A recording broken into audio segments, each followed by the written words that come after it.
Our enemies are many, and they stand ready to pounce upon and exploit our every weakness. They play upon our vanities and flatter us in every kind of way. They tell us that this particular person or that particular country has greater or more favorable potentialities than the other. They do not tell us, unite, that we are all as good as we are able to make ourselves once we are free.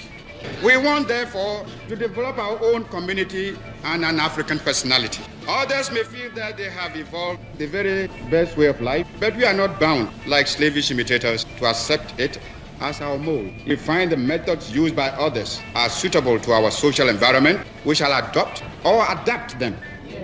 If we find them unsuitable, we shall reject them.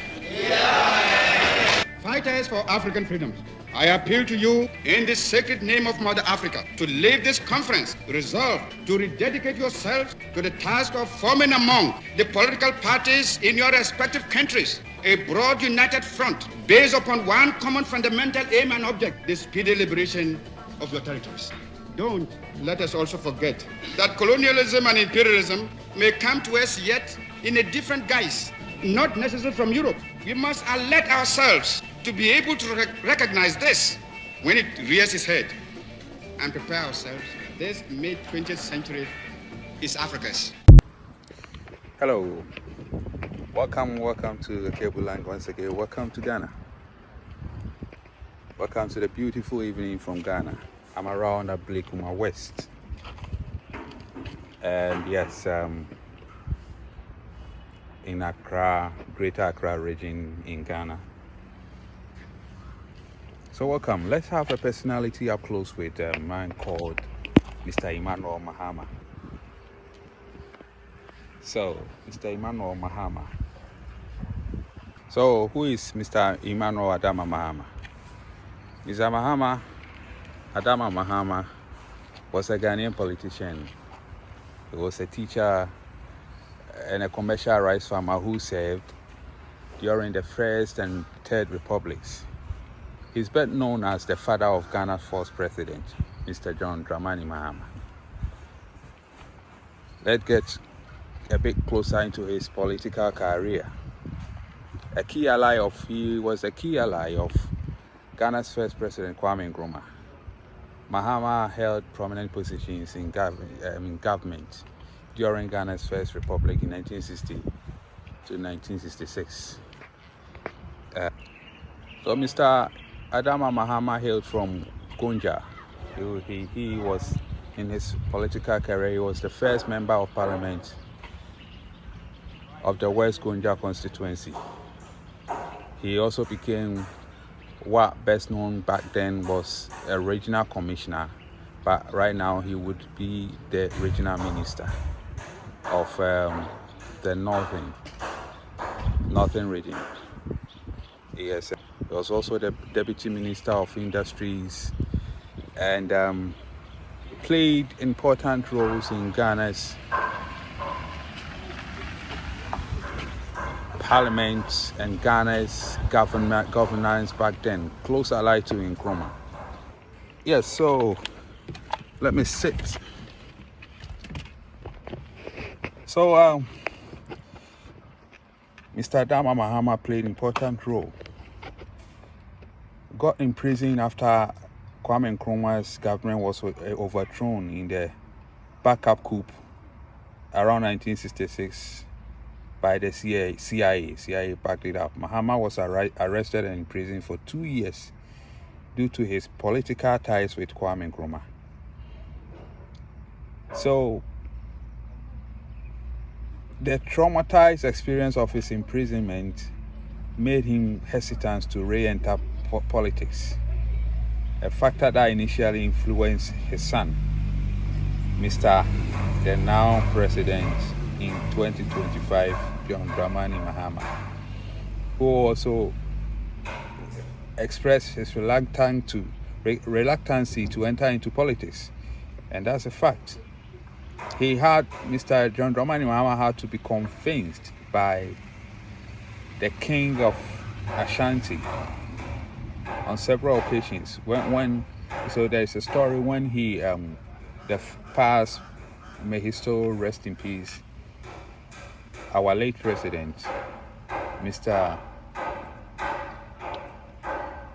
Jonathan Mills, wanted him to be his vice running mate back then. He refused on several occasions, wanted to quit politics. But yeah, it is what it is. So back to Mr. Mahama, Mr. Adama Mahama, the father. So after he was in prison and they traumatized him, despite all his trauma, he later served as a senior president advisor to President Hillary Liman during the Ghana's Third Republic. That is around 1979 to 1981. He was again affected by the 1981 coup d'etat led by Jerry John Rawlings, which overthrew Liman's government. So, on this, he had to go on an exile to Nigeria. He left Ghana with his family to Nigeria. So, Mr. Emmanuel Adama Mahama was a member of the Gunja ethnic group in Savannah region. He and his wife, Abiba Mahama, raised a family that includes their son, John Dramani Mahama, a business the current president of Ghana, and a business mogul, Mr. Ibrahim Mahama. This man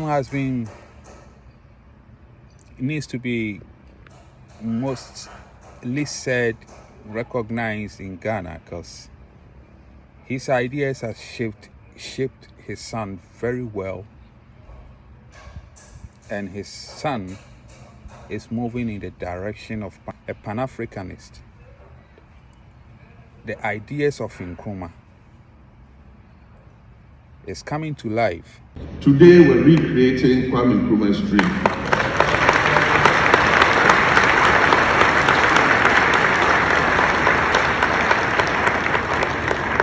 Today, Osadifo Dr. Kwame Nkrumah's dream comes alive again. We will irrigate over 2 million hectares of land for intensive agriculture under Grow 24. We will establish agro-industrial parks for textiles, pharmaceuticals, and food processing under Make 24. We will develop tourism clusters along the lake under Show 24. We will turn the lake into a central transport corridor that connects the north to the south and the east to the west under Connect 24. And so, ladies and gentlemen, imagine a future where fresh fruits and vegetables from Tamale are air freighted daily to Europe and other destinations. Imagine aquaculture along the lake, the Volta Lake, that sustains jobs and provides nutrition, and ports on the Volta Lake that reduce our transportation costs by up to 80%. This is how we unlock the full value of inland Ghana and reconnect with our Sahelian neighbors. The finance and implementation institutional frameworks for 24-hour plus. The private sector will lead the 24-hour plus program. Government will facilitate and not dominate.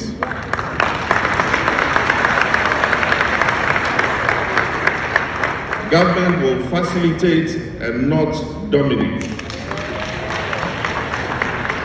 Any government funding in 24-hour plus will be catalytic, serving as seed funding for the 24-hour plus authority and supporting bulk infrastructure. Enterprise financing will be sourced through commercial. So, this is my president bringing up the ideas, recreating the ideas of Dr. Kwame Nkrumah. If you see this, know where it comes from. So we see where the ideas are coming from. The dad, the original Mahama, the man who influenced him, gave him the ideas, and it's all from Kwame Nkrumah. Forward ever, backwards never.